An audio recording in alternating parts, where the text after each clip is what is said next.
어딨어? 태나, 안 돼. 나와. 응?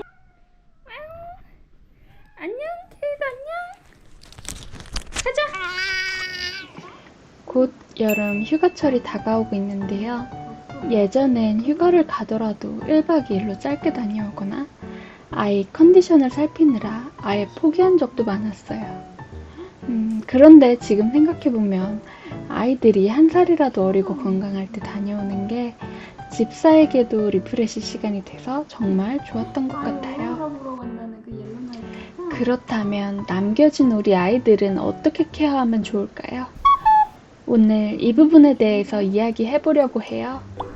18년차 집사 경력과 현직 펫시터로서의 경험을 살려 최대한 쉽게 꿀팁까지 풀어드릴 테니 끝까지 채널 고정해주세요. 먼저 아이들과 함께 여행 갈 수 있을지 궁금하신 분들이 많을 텐데요. 시설에 따라 반려동물 동반이 가능한 호텔도 있고 에어비앤비에서는 반려동물 가능 숙소를 렌트해서 함께 시간을 보낼 수도 있어요. 자차로 할머니 집을 간다면 화장실, 모래, 사료, 물그릇, 간식 여분, 장난감 등을 챙겨서 같이 가는 것도 한 방법이고요. 해외여행이라면 이야기가 조금 달라지는데요. 아이들용 여권을 미리 준비하면서 건강검진, 예방접종, 광견병 항체 검사 등 나라별로 필요한 서류를 챙겨야 해요. 하지만 비행기 안은 이륙 시 소음과 기압 차이 때문에 반려동물이 큰 공포를 느낄 수 있어요. 특히 화물칸에 탑승해야 될 경우 어둡고 좁은 공간에서 장시간 이동하게 되니 스트레스가 정말 클 수 있어요. 그래서 장기 체류가 아니라면 아이들과 함께 가는 건 저는 추천드리고 싶지 않아요. 그렇다면 아이들과 여행을 가지 못할 때 어떤 케어 방법이 있을까요? 가장 쉽게 떠올릴 수 있는 건 호텔링, 즉 위탁돌봄인데요. 위탁돌봄은 아이를 위탁시설 또는 위탁가정에 맡기고 정해진 일정 후에 데려오는 방식이에요. 입소할 때는 사용하는 모래, 사료, 간식, 장난감, 애착 이불이나 인형 등을 함께 챙겨야 하고 퇴소할 땐 다시 바리바리 싸서 가져와야 해요. 위치는 대부분 도심 근처거나 외곽에 있어 자차가 필수고요. 입소, 퇴소 시간이 정해져 있기 때문에 출국, 귀국 일정과 맞춰야 하는데요.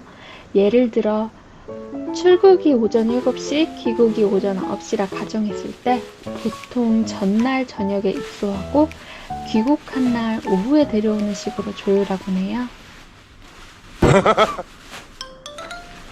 만약 자차가 없거나 급하게 출국해야 할 때는 지인, 친구, 가족을 떠올리게 되는데요. 거리가 멀거나 스케줄이 맞지 않아 불가능할 경우에는 돌봄 어플이나 전문 업체를 이용해서 방문 돌봄을 신청하는 방법도 있어요. 그럼 방문 돌봄은 언제부터 필요할까요? 이건 여행 일정과 환경에 따라 달라지는데요. 1박 2일이라면 사료, 물, 모래만 충분히 준비해줘도 혼자서 잘 지낼 수 있어요. 하지만 2박 3일 이상이 되면 위생과 안전을 위해서도 돌봄이 꼭 필요해지는데요. 남은 사료에 벌레가 꼬이거나 물그릇에 물때가 생길 수 있고 깔끔한 성격의 고양이들은 화장실이 더럽다고 생각하면 배변을 참아서 방광염이나 변비에 걸리는 경우가 발생할 수 있어요.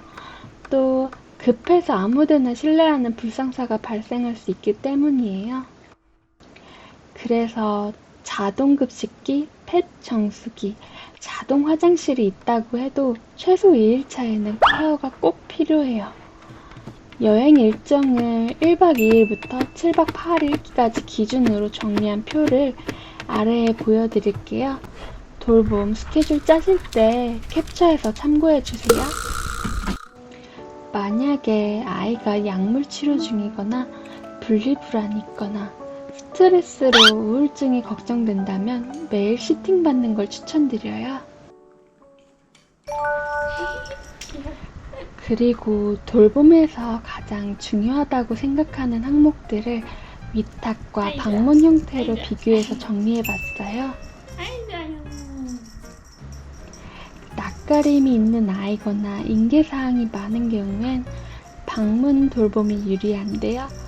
사전 만남을 통해 아이가 시트와 친해지고 돌봄 내용을 상세히 전달할 수 있기 때문이에요. 아이고야. 반대로 위탁 돌봄은 사전 방문이 어려운 경우도 많고 시설마다 신뢰도가 다르기 때문에 리뷰나 평점을 꼭 확인해야 되는데요. 위탁 가정은 실제 유저 기반의 후기지만 위탁 시설은 서포터즈나 체험단을 통한 마케팅 후기일 수 있어서 꼼꼼히 확인하는 게 필요해요. 또 실시간 소통의 경우 방문 돌봄은 원하는 시간에 직접 방문하니까 사진이나 영상을 공유받으면서 실시간 소통이 가능하지만 위탁 돌봄은 돌봄 시간이 정해져 있어 루틴의 시간에는 연락이 어렵거나 정해진 영업 시간에만 소통이 가능한 경우가 많아요. 그리고 위탁 시설은 창가 자리, 룸 크기, 이용 시설 등에 따라서 추가 요금이 붙는 경우도 있어서 사전에 미리 체크하는 게 중요해요. 방문 돌봄은 내가 원하는 시간, 원하는 돌봄 시간을 지정해서 서비스를 받고 위탁 돌봄은 위탁 기간 내 정해진 영업 시간에 서비스를 받게 되는데요. 둘 다 돌봄 서비스라는 점에서 정해진 스케줄에 따른 돌봄이 이뤄지는 형태로 돌봄 외 시간에는 바로 긴급 대응이 어려울 수 있어서 지병이 있거나 컨디션 체크가 중요한 아이는 조금 더 신중하게 선택할 필요가 있을 것 같아요. 자, 오늘은 휴가철 반려동물 케어 방법에 대해 알아봤는데요. 아직도 어떤 방식이 아이에게 더 맞을지 헷갈리시죠? 정리하자면 차량 이동 스트레스가 적고 낯선 환경에도 잘 적응하는 아이는 위탁 돌봄이 가능하고요.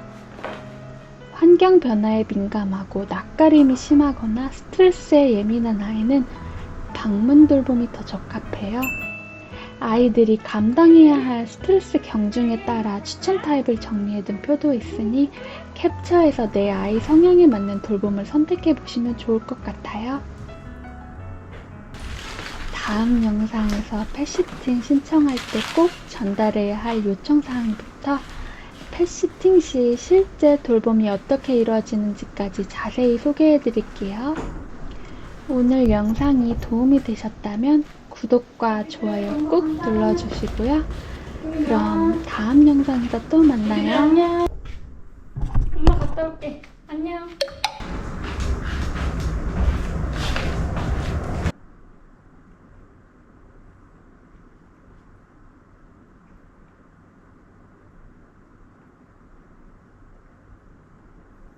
왜? 니들도 갈 거야? 안 돼. 안 돼. 안 돼. 그러는 게 어딨어? 어? 양양 형아가 일어났더니 좀 큰이가 안 된 거야? 큰아, 안 돼. 나와. 응? 아니야, 나와. 나와. 일어나. 일어나, 이 진짜. 아니야. 어? 어디 갔지? 잠깐만요. 잠깐만요. 기다려. 아니야, 기다려. 하나. 흥이야. 아이고. 흥이야. 자, 흥이야. 흥이야.